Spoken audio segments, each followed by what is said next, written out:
का जो आपको बता रहा हूँ, ये ट्रेन जा रहा है।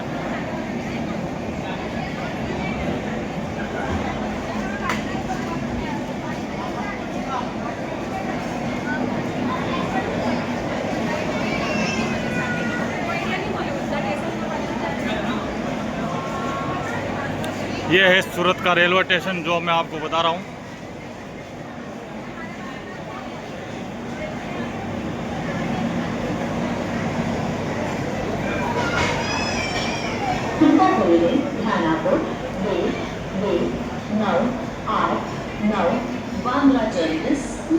बांद्रा एक्सप्रेस